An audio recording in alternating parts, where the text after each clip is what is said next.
when you start a festival, you've got to start small. The festivals that were in Australia in the 80s, they're kind of, I guess you would say, boutique festivals. Greta in Melbourne had a couple of festivals that she started, you know, the Metal for the Melbourne thing. And then John Cotter, who owned Utopia Records, put on this thing called the Metal Olympics. I think that was in like 86, maybe 87. Paddington Town Hall, Slaughter Lord, Mortal Sin, Massive Appendage, Mass Appeal. I think Death Mission may have played on that bill as well. I have no idea how many people showed up, but it was just massive. The Metal from the Heart was the right time to put on like a big event. That was at the Enmore Theatre, and we got together a bunch of guys. There was no real international acts on it. It was more of a local content one, which I think at the time, 1989, was, you know, that sort of helped the whole scene.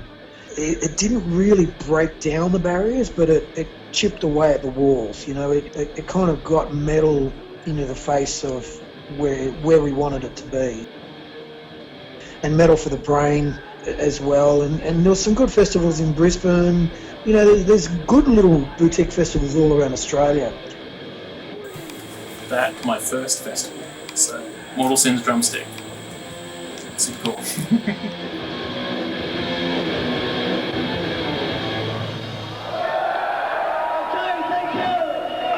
Stage diving and lots of noise was the order of the day this week at the ANU Refectory.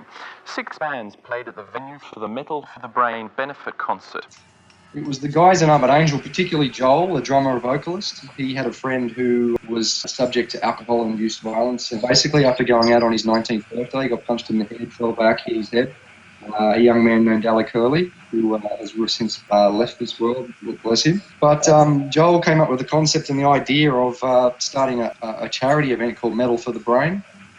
And the idea was to get all the Canberra bands together, plus a few other bands, and to raise as much money as possible and give it to his family and the National Brain Injury Foundation. And so we did that, and it was a great success. And then they put it on again the next year and the next year. And I think after about the third or fourth year, like, it just kept getting bigger and bigger and bigger. You know, I think the first one we played to like 400 or 500 people, and the next one was maybe 700 or 800 people, and 12, 1300, 14, 16, 18, 2000, getting bigger and bigger. And then Armored Angel split up. I had a chat with Joel, and Joel said, would you like to continue the legacy? Do you want to keep it going? Because it's such a good cause. And of course we wanted to, because for us as performers, it was the biggest show we could play to. Like Metal for the Brain at the time, you know, there was no sound wave, there was no download, there was nothing really. It was the biggest show in Australia, and people would come, and then bands from all around the country, and in the end, around the world, that people would come. And, you know, for one weekend, Canberra would be awash of black metal shirts, and it was just an absolute mind-blowing time for to be, you know, involved in such a strong, passionate scene, and really great bands as well. So you say festival, Metal for the Brain. Wow, it's to us that was like Wacken, man. But in Brisbane, there was a couple of festivals in the early 90s. The only other festival that I remember bands that I was involved with, we went up to Brisbane for the Steel Springs Festival. It was like Soundwave, but like a mini shitty version that was on one stage at the Echo Grounds. Steel Spring Festival, yep. That was actually my second gig ever. Steel Spring, okay, Steel Spring was a one-off festival that was basically, it was a combination of all different bands under the hard rock and heavy metal genres. Frozen Doberman played. Mortal Sin played, but it was the Rebellious Youth version. If I remember correctly, Steve Hughes was playing drums at the time. There was Iron Lightning, Brisbane band, Spitfire. There was Vice, which was another popular hard rock band at the time. And you had the Bombers, which featured Alan Lancaster from Status Quo. There was also another band with Wayne Campbell on it. White Trash, I think, played. They were really good from Sydney. White Trash? White Trash from Sydney. So Wayne Campbell was the drummer. Weren't around a long time, unfortunately. They were a pretty cool band. But probably from memory, along the lines of Mordred, totally different from what Mortal Sin were doing.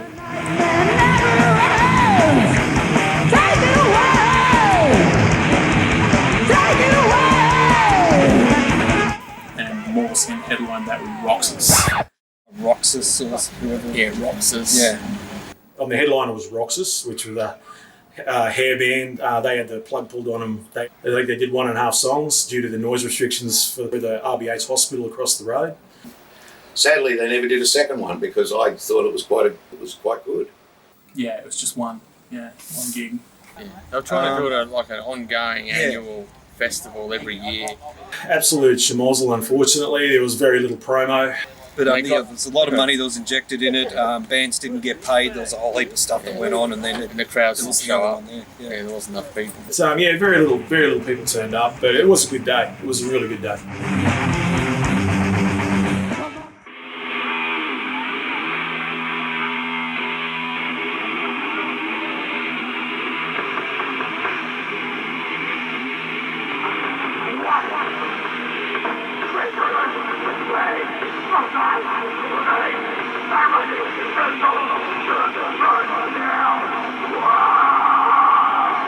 Addictive and us had the same management. One of us came up with the idea of if we could get Sadistic Execution, who were so well known but had never actually played a gig, so it's like this mythical band. We said if we could get them to play, we'd pull a massive crowd. Sadistic Execution, what can you say? Faster than everybody else, sicker than everybody else, crazier than everybody else. I don't know, man. Something must have been in the water and it was great. A little bit sort of mythical, weren't they? Yeah. Because they'd release stuff and I never really knew what they looked like. Yeah. It all started with rumours and silly little drawings and pictures and stickers. Just kept on popping up everywhere. Yeah, there was just like 1 billion Sadistic Execution stickers all over Sydney, and so everyone had heard of this band before they ever played a note. Yeah. Really. And it was even hard to categorise what their music was. Would you define your music as death metal? No, shit. Crap. Rubbish.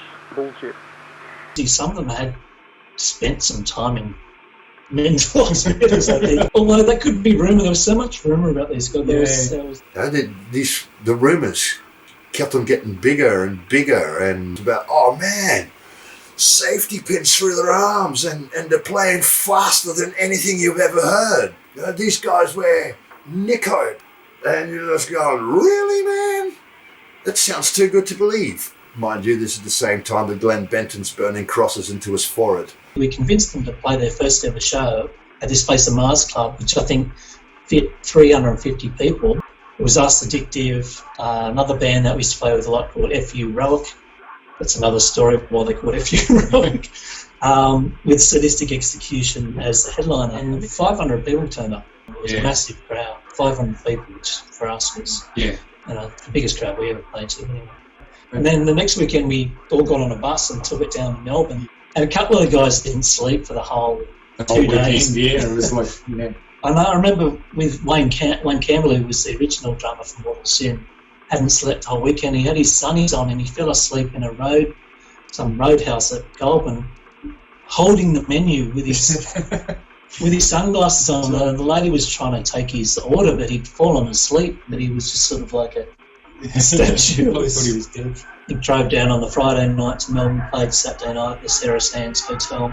It wasn't great, was it? No. I mean, there was a bit of okay, show us what you've got. Folded type. Sadistic didn't get a good reception at all.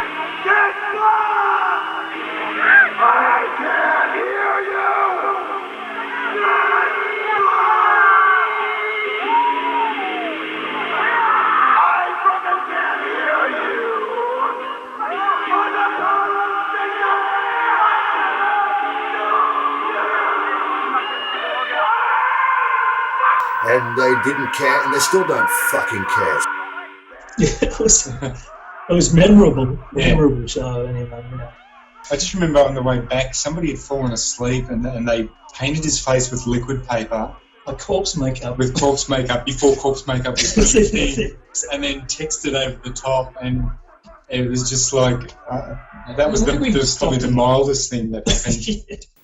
But back in those days, VHS trading, thank fuck. You know, the word was out, all of a sudden you see the videos, and yeah man, they are that fast.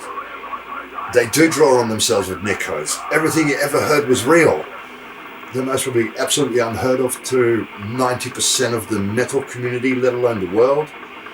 But that 10% that did know him were so influenced by him, it's ridiculous, and a whole scene practically spawned on what the craziness that they were up to.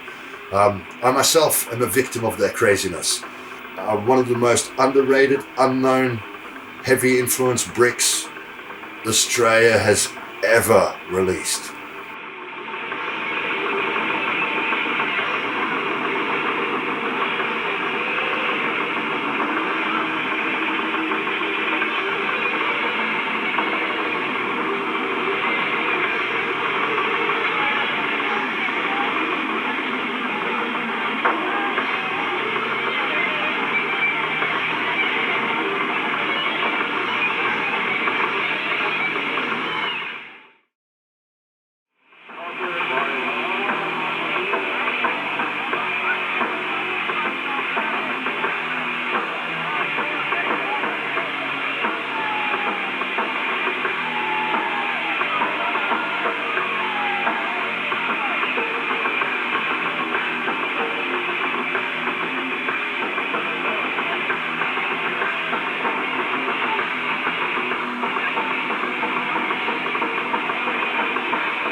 World,